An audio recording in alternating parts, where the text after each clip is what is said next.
మనస్ఫూర్తిగా క్షమాపణ తెలియజేసుకుంటున్నాను. ఈరోజు రాయలసీమలో అడుగు పెట్టాలంటే కడపకు అడుగు పెట్టాలి, చాలా ఇబ్బందులకు గురి చేశారు. ఈరోజు రెగ్యులర్ గా వచ్చి నా హెలికాప్టర్ పర్మిషన్ తీసేశారు. మార్నింగ్ రావాల్సింది నా హెలికాప్టర్ పర్మిషన్ తీసేశారు. చూస్తే ఢిల్లీ నుంచి ఆర్డర్స్ ఉన్నాయి అని హెలికాప్టర్ పర్మిషన్ తీశారు. చాలా కష్టం.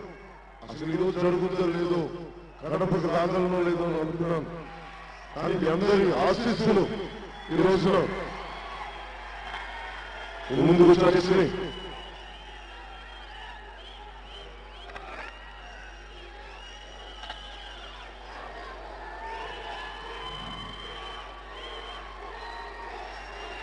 జనసేనకి బలం మీరు కోరుకున్న మట్టు జనసేన ద్వారా ఖచ్చితంగా తీసుకురాగలం.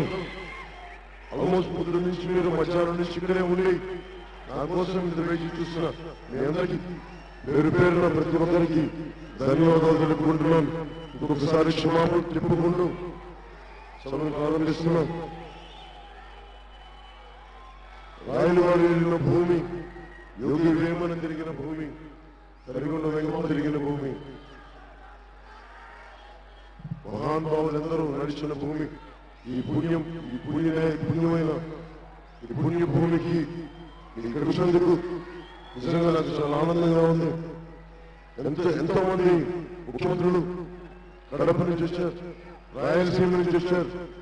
ఈ రోజుకి రాయలసీమ జనసేన పార్టీ తరఫున ఏం చేయాలి, జగన్మోహన్ రెడ్డి గారు కానీ చంద్రబాబు గారు కానీ రాయలసీమ ప్రాంతానికి చెందిన నేను రాయలసీమలో పుట్టలేదు కానీ రాయలసీమలో విడుదల గ్రామాన్ని ఇంటి పెరగలవాణి.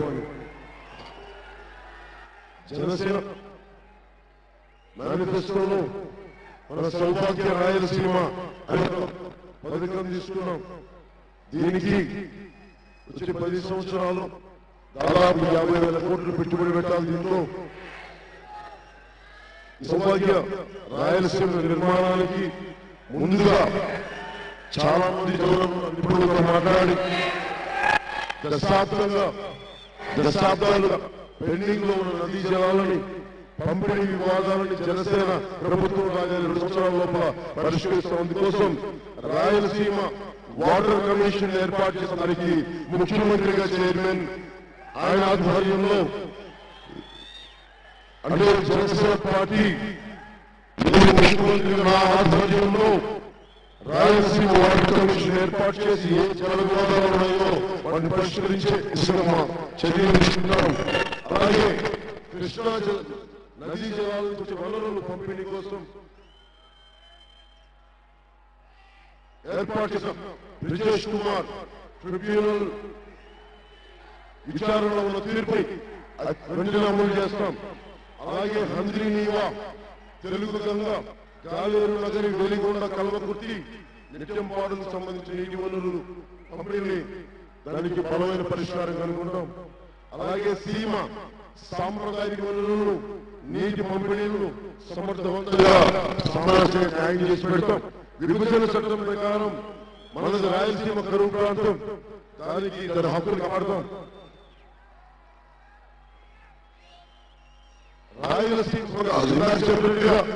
రాయలసీమ సమగ్ర అభివృద్ధికి 50,000 కోట్ల రూపాయలు ఒక ప్యాకేజీ రూపాయలు చేస్తున్నాం. ఎందుకంటే ఇక్కడ నుంచి యువత వలస ఆగాలి, ఉపాధి అవకాశాలు పెరగాలి. మీ అందరూ ఇక్కడే ఎక్కడో బెంగళూరుకి, ఎక్కడో హైదరాబాద్ కి దూర రాష్ట్రం కాకుండా మన రాయలసీమలో, మన కడపలోని పరిశ్రమలు కావాలి. దానికోసం బలమైన ప్యాకేజీ తీసుకున్నాం. అలాగే స్టీల్ అథారిటీ ఆధ్వర్యంలో మన కడప ఉక్కు కర్మాగారాన్ని నిర్మిస్తాం. సీమలో ఖనిజ వనరులు ఆధారంగా నడపబడుతున్న చిన్న పరిశ్రమలు రాలేకపోతున్నాయి. దానికి కారణం స్థానిక వర్గ పోరాటాలు, స్థానిక ఫ్యాక్షనిజం ముఠాల వల్ల మూతపడ్డాయి. వాటిని తిరిగి ఏ పరిశ్రమ కావాలో, ఏవైతే ఉపాధి అవకాశాలు కావాలో యువతకు ఉపాధి కల్పిస్తాం పరిశ్రమలు ఓపెన్ చేసి. అలాగే రాయలసీమ, ఎంతసేపు రాయలసీమ అంటే కూర్చోబెట్టి పంపిస్తారు, లేదంటే ఫ్యాక్షనిజం చేస్తారని చెడ్డ పేరు తీసుకొచ్చారు కొద్దిమంది. దాన్ని రూపుమాపడానికి మన రాయలసీమ సంస్కృతి తరిగి ఉన్న అన్నమయ్య స్వామి వెంకటేశ్వరుడికి నివేదనలు అర్పించారు. దీనికోసం రాయలసీమ ప్రాంత సాహిత్యం గాని, కళలు గాని, భాష, మాండలికం, చరిత్ర, సంస్కృతిని అధ్యయనం కోసం రాయలసీమ కల్చరల్ అకాడమీని ప్రారంభిస్తాం మన జనసేన ప్రభుత్వం రాగానే. ఎందుకంటే మన భాష, మన యాస, మన మాండలికాలకి మనం గౌరవిస్తున్న రోజునే మన రాయలసీమ ఆత్మగౌరవం ఏర్పడుతుంది. దానికోసం జనసేన, నేను రాయలసీమలో పుట్టకపోయిన రాయలసీమ సంప్రదాయాల్ని, రాయలసీమ సంస్కృతిని, రాయలసీమ భాషని, రాయలసీమ యాసని గౌరవించే వ్యక్తిని.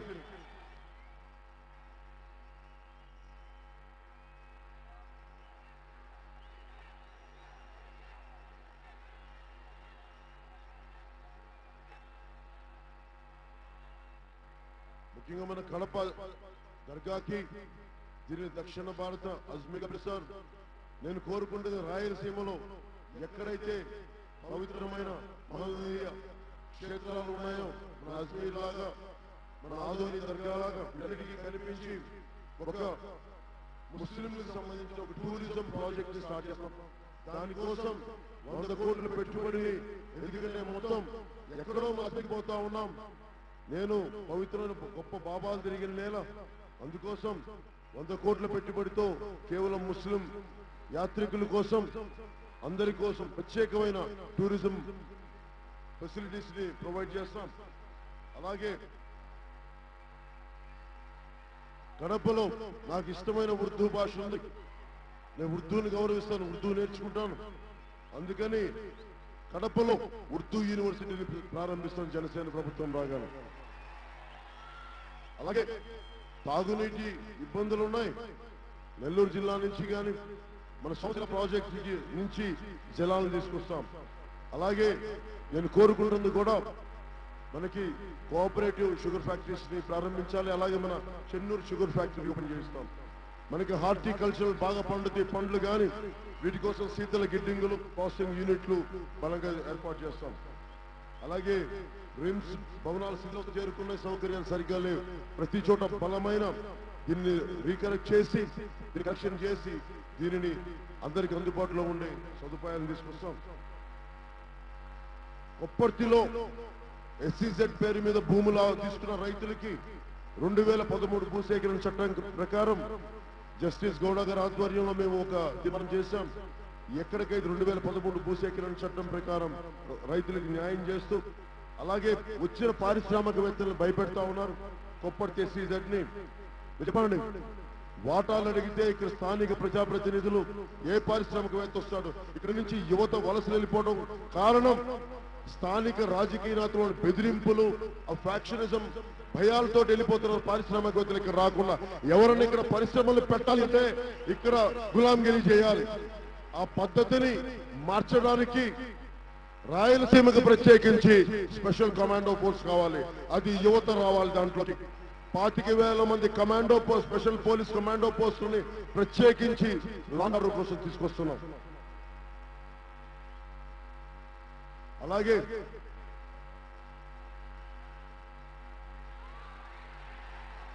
జనసేన ప్రభుత్వం ఏర్పాటు చేయగానే ఏ రైతులైతే ఇబ్బంది పడతా ఉన్నారో, 60 ఏళ్ళు వయసు రాగానే పాపం ఒక్కరోజు ఎమ్మెల్యే చట్టసభలకు వెళ్తే జీవితకాలం పెన్షన్ వస్తుంది.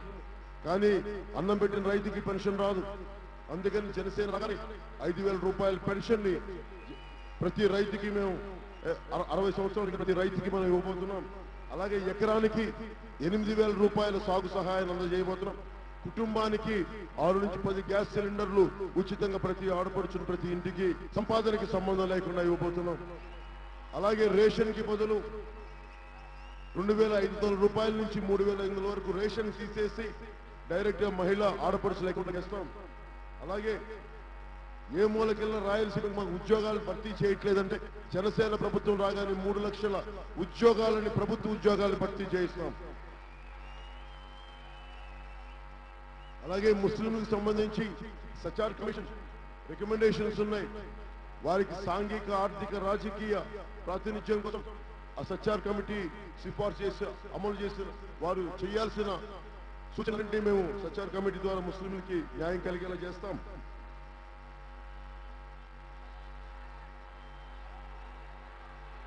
ఇది స్థూలంగా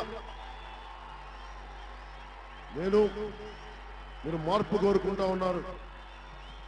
ఇది రాయలేలిన సీమ, కృష్ణదేవరాయలు ఏలిన సీమ. ఆ సీమకి తిరిగి మంచి బంగారు రోజులు తీసుకొస్తాం. ఇక్కడ ఉద్యోగాల కోసం బయటికి వెళ్లే పరిస్థితులు కాదు, బయట వాళ్ళు ఇక్కడికి వచ్చి ఉద్యోగాలు తీసుకునే పరిస్థితిని మన కడపకి, మన రాయలసీమకి తీసుకొస్తాం. మీకు నేను మీ బాగా చెప్తున్నాను, నాకింత ప్రేమనిచ్చారు మీరు. ఈ ప్రేమ నేను గుండెలో పెట్టుకుంటాను. నేను నా జీవితం, నా కడశ్వాస వరకు ఏ రాయలసీమ నుంచి వచ్చిన ముఖ్యమంత్రి ఎవరూ చేయని విధంగా, ఏ ఒక్కరు చేయని విధంగా నేను మీకు చేసి పెడతాను. మీరు పరిశ్రమలు కానీ ఉపాధి అవకాశాలు కానీ నేను తీసుకొస్తాను. అలాగే ఎస్సీ సెటిల్ మీద ప్రత్యేక ఆర్థిక మండలం చెప్పి వేలకు వేల ఎకరాలు ఏ జిల్లాలోనా తీసుకున్నారు. ఈ రోజున చాలా మంది యువత అడుగుతా ఉన్నారు, నాకు వ్యవసాయం చేయాలని ఉందని. జనసేన నేను ఆలోచిస్తున్నాను, జనసేన తరపు నుంచి ప్రత్యేక వ్యవసాయ మండలి తీసుకొస్తాం. 1,00,000 ఎకరాల భూములను సేకరిస్తాం. 1,00,000 కొత్త మంది యువ రైతుల్ని తయారు చేస్తాం. దానికి ప్రిన్స్టన్ యూనివర్సిటీలో చేసిన ఎక్స్పెరిమెంట్ ప్రకారం దానిని యువ రైతులకు కావాల్సినంత వ్యవసాయక ఆధునాతిక టెక్నాలజీని ఉపయోగించి ఇక్కడ పండించేలాగా, మీ జీవితం దాంట్లో అత్యంత ఆదాయం వచ్చేలాగా నేను ప్రత్యేక వ్యవసాయ మండలిని మనం ముందుకు తీసుకెళ్లిపోతాం. దానివల్ల 1,00,000 మందికి ఉపాధి అవకాశాలు కలుగుతాయి. అలాగే మన రాయలసీమకి విపరీతమైన టూరిజం కెపాసిటీ ఉంది. దానికోసం 500 కోట్లు టూరిజం మీదే ఉద్యోగాలు వచ్చేలాగా 500 కోట్లు కేటాయిస్తాను. ఎందుకంటే మీరందరూ ఇక్కడి నుంచి వెళ్ళిపోవడం కాదు, ఇక్కడి నుండి ఉండాలి, మన తల్లిదండ్రులకు మీరు దగ్గరగా ఉండాలని చెప్పి మనస్ఫూర్తిగా కోరుకుంటూ 500 కోట్ల రూపాయలతోటి టూరిజం మీద మనం పెట్టుబడులు పెడతా ఉన్నాం.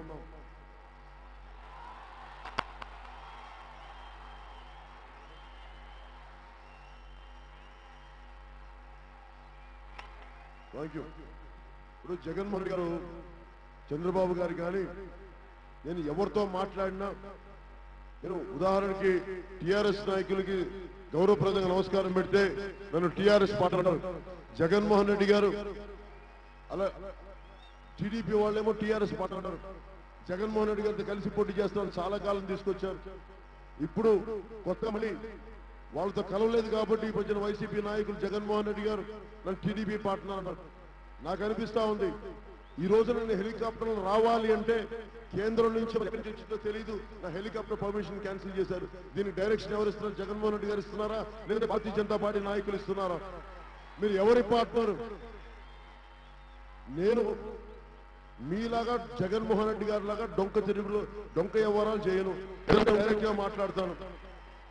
రాయలసీమ పద్ధతిలో ముఖం మీద ఆలోచించకుండా, ముఖస్థుతి లేకుండా మాట్లాడగలను. జగన్మోహన్ రెడ్డి గారు కూర్చోబెట్టి నన్ను టీడీపీ పార్ట్నర్ అంటే నేను నిజంగా టీడీపీకి సపోర్ట్ చేయాలంటే బయటకు వస్తాను, వాళ్ళకి చెప్పి చేస్తాను.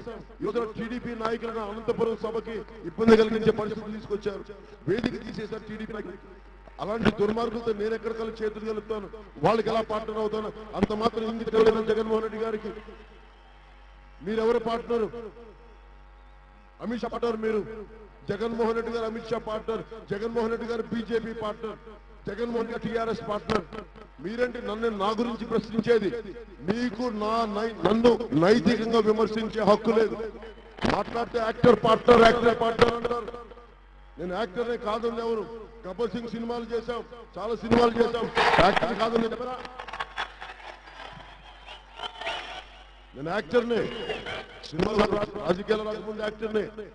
మీరు రాజకీయాలు రాకముందు ఎక్కడున్నారు? 2 సంవత్సరాలు ఉన్నారు మీరు. మిమ్మల్ని ఏమన్నారు?